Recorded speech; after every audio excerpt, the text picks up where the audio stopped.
बिस्मिल्लाहिर्रहमानिर्रहीम। अस्सलाम वालेकुम नाज़रीन, आप यूट्यूब चैनल देख रहे हैं। मैं इमरान खान हूँ। सबसे पहले पाकिस्तान तहरीक इंसाफ ने एक एतराफ़ किया है। इमरान खान साहब माजी में ये बात करते रहे।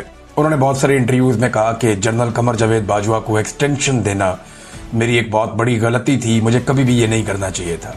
और ये जो एक्सटेंशन वाला मामला है, इसमें इमरान खान साहब ने अपने एक उसूल को तोड़ा था।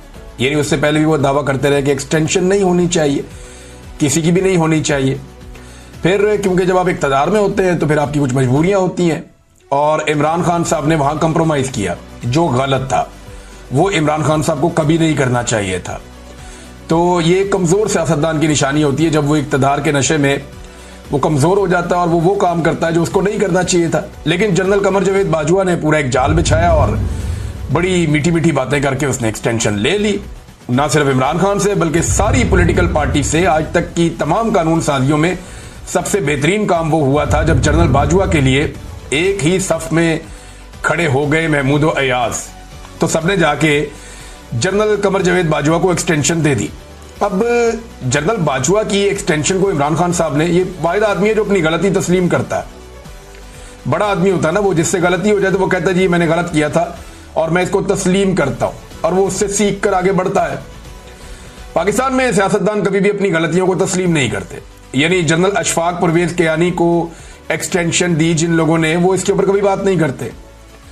जो लोग आज तक माजी में गलतियां करते रहे उन्होंने कभी कौम से माफी नहीं मांगी, लेकिन पाकिस्तान तहरीक इंसाफ ने आज बाकायदा इसे अपनी संगीन गलती करार देते हुए कौम से माफी मांगी है। ये बात कर रहे थे असद कैसर साहब, जो स्पीकर थे उस दौर में जब बाजवा साहब को एक्सटेंशन दी गई थी, और इन्हीं के जेर निगरानी ये कानून साजी हुई थी जिसमें जनरल बाजवा का मामला क्योंकि कोर्ट में चला गया था तो फिर एक्सटेंशन का मामला वहां से हुआ था। अब जनरल कमर जावेद बाजवा को एक्सटेंशन देना हमारी सबसे बड़ी गलती थी और एक तारीखी संगीन गलती थी जिस पर हम कौम से माफी मांगते हैं। तारीखी तौर पे गलत फैसला था। तो ये पाकिस्तान तहरीक इंसाफ ने कहा, और ये जिसके लिए हम पूरी कौम से माजरत ख्वाह है। इस वक्त तहरीक इंसाफ ने दुखती रग को छेड़ा है। इस पे महमूद अचकज़ई साहब ने भी कहा कि जी ये तो मिलनी नहीं चाहिए किसी को भी, किसी भी जगह पे एक्सटेंशन नहीं होनी चाहिए, हम उसका कभी भी साथ नहीं देंगे। तो बात तो उसूल की है। जब आप किसी को एक्सटेंशन देते हैं तो उसके नीचे जितने भी ऑफिसर्स होते हैं उन सबका हक मारा जाता है।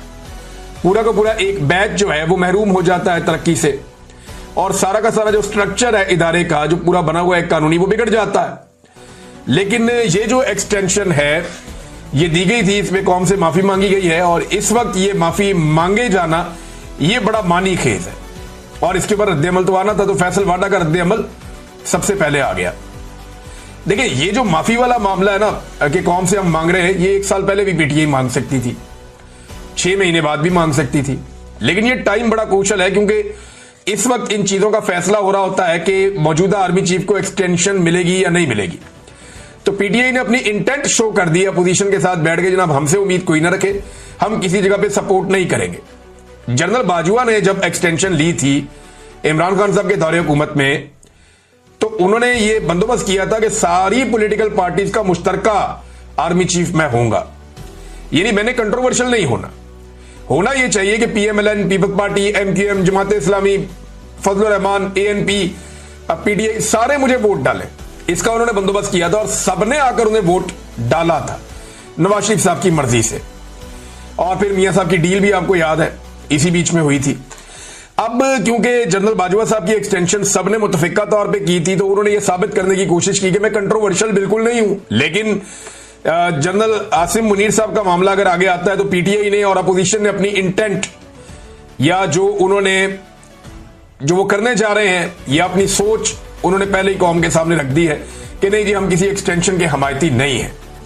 इस वक्त ये क्रूशल है और ये दुखती हुई रग है। फैसल वाडा ने इसके ऊपर रद्द-ए-अमल दिया, और फैसल वाडा ने इसके ऊपर एक जो है वो ट्वीट भी किया, और वो ट्वीट मौजूद है सोशल मीडिया पे, आप देख सकते हैं। उन्होंने कहा कि एक्सटेंशन नहीं, तसलसल जारी रहेगा और रहेगा। तो उन्होंने कहा कि किसी में दम है तो तसलसल रोक कर दिखाए, पाकिस्तान की तरक्की का यह सफर इंशाअल्लाह जारी रहेगा। अच्छा, ये अब तसलसल किसे कहते हैं? एक्चुअली ये जो अभी सारा आपका एक हाइब्रिड सिस्टम चल रहा है, इसी का तसलसल चाहते हैं। और ये जो हाइब्रिड निजाम है जिसको वजीर दिफा खुद कहते हैं कि एक दोगला निजाम पाकिस्तान में चल रहा है, हम तो नाम के हुक्मरान हैं। और राना सनाउल्लाह साहब कहते हैं कि इख्तियार तो जो है वो मोहसिन नकवी के पास है। शुक्र है उन्होंने ये नहीं कह दिया कि वो वजीर आजम बनना चाहते हैं। आजकल ये भी खबरें आ रही है कि आने वाले वक्त में शायद उन्हें वजीर आजम बना दिया जाए, और ये सारा काम भी इन रवायती पॉलिटिकल पार्टी से करवा दिया जाएगा। जैसे मुशर्रफ ने शौकत अजीज को लाकर वजीर आजम बना दिया था, तो कोई मसला नहीं है। जब आर्मी चीफ ये चाहेगा फील्ड मार्शल, और उसके बाद इख्तियार होगा और वो उनको उनकी मर्जी की चीज मिल जाएगी, ताकत उनके हाथ में आ जाए, तो वो कुछ भी कर सकते हैं। बहरहाल सेनेटर फैसल वादा ने कहा कि एक्सटेंशन नहीं, तसलसल जारी रहेगा रहेगा और रहेगा। तसलसल का मतलब क्या है? यानी वो इसको एक्सटेंशन नहीं कह रहे कि एक और एक्सटेंशन शायद ना हो, लेकिन तसलसल। तसलसल का मतलब है जो सवाल हमने पिछले वीलॉग में उठाया कि क्या नई तकरीरी दोबारा से एक्सटेंशन मिलेगी और आर्मी चीफ जो है वो आगे बढ़ेंगे, यानी एक्सटेंशन मिल गई और 5 साल आगे बढ़ेंगे। तसलसल का मतलब यह है कि 3 साल पिछले और 2 साल अगले, यानी जो हुकूमत ने कानून एक बनाया कि अब हम आर्मी चीफ को और सर्विसेज चीफ्स को 5 साल तक रखेंगे, वो इंप्लीमेंट माजी से हो जाएगा। शायद फैसल वाडा साहब वो बात कर रहे हैं। यहां खुलकर कोई बात भी नहीं करता, डरते रहते हैं सारे, क्योंकि एस्टेब्लिशमेंट का मामला है और बड़ा हसास होता है। लेकिन तरक्की का सफर जिसकी फैसल वाडा साहब बात कर रहे हैं, तो आर्मी चीफ का जो वाहिद प्रोजेक्ट, जो पाकिस्तान का सबसे बड़ा प्रोजेक्ट है, जिसके ऊपर अरबों रुपए खर्च हुए, उनके इश्तिहारात पे, उसके प्रोग्राम्स के ऊपर, गैर मुल्की दौरों के ऊपर, लोगों को बुलाने और उनको इंटरटेन करने के ऊपर, जेनेटरी बीच नाम का एक आदमी आया, सऊदी अरब के वफद आए, बाकी ममालिक के वफूद आए, तो ये एक पूरा प्रोसीजर है जिसको कहा जाता है कि बड़ी कोशिश की गई कि SIFC कामयाब हो जाए। तो SIFC जो है वो एक सफेद हाथी में कन्वर्ट हो गया। अरबों रुपया इसके ऊपर लगा दिया, इसकी मशहूरी पे लगा दिया, इसकी प्रमोशन पे लगा दिया, इसको कामयाब बनाने के ऊपर अरबों रुपया झोंक दिया गया कौम का। लेकिन SIFC से आपको हासिल क्या हुआ? कुछ भी हासिल ना हो सका। दावा यह किया गया था जब आर्मी चीफ ने इसकी बुनियाद रखी, और इसके जितने भी सेगमेंट्स हैं अलग अलग, उन तमाम के ऊपर मिलिट्री अफसरान को बाकायदा, कुछ सर्विंग और कुछ रिटायर, उनको जिम्मेदारियां दी गई थी कि SIFC को पूरी तरह से फौज का इदारा, चाहे वो रिटायर लोग हैं चाहे वो सर्विंग लोग हैं, वो इसको हेड करेंगे और कंट्रोल करेंगे। अब इसमें खुद आर्मी चीफ शामिल है, जो मेन लोग हैं उनके अंदर, और ये उनका ब्रेन चाइल्ड है। तो उन्हें लगा कि फौज जब सारी मिलकर बैठेगी और मिलकर हम करेंगे, तो इस हुकूमत के साथ मिलकर हम बहुत बड़ी कामयाबी हासिल करेंगे। जो इब्तदाई एक तखमीना और अंदाजा था, वो ये कहा गया था कि फौरी तौर पे $100 अरब की इन्वेस्टमेंट पाकिस्तान में आ जाएगी। $100 अरब दावा किया गया फौरी तौर पे पाकिस्तान में आ जाएंगे। अब आया कितना पैसा? टका नहीं आया।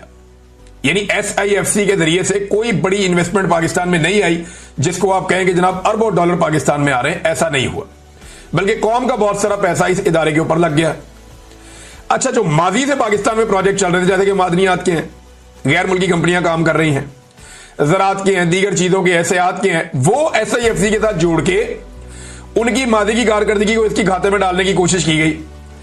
तो एक ऐसी अजीब पाकिस्तान में इस वक्त मनहूसत चल रही है, क्योंकि जाली हुकूमत है, जाली निजाम है, जबर है, फसाइयत है, जुल्म है, निजाम इंसाफ तबाह हो गया है, लिहाजा वो एक नहूसत है, उसकी वजह से तमाम इदारे डिक्लाइन हो रहे हैं। तो वहां पे भी SIFC को कोई काबिल जिक्र कामयाबी नहीं हुई।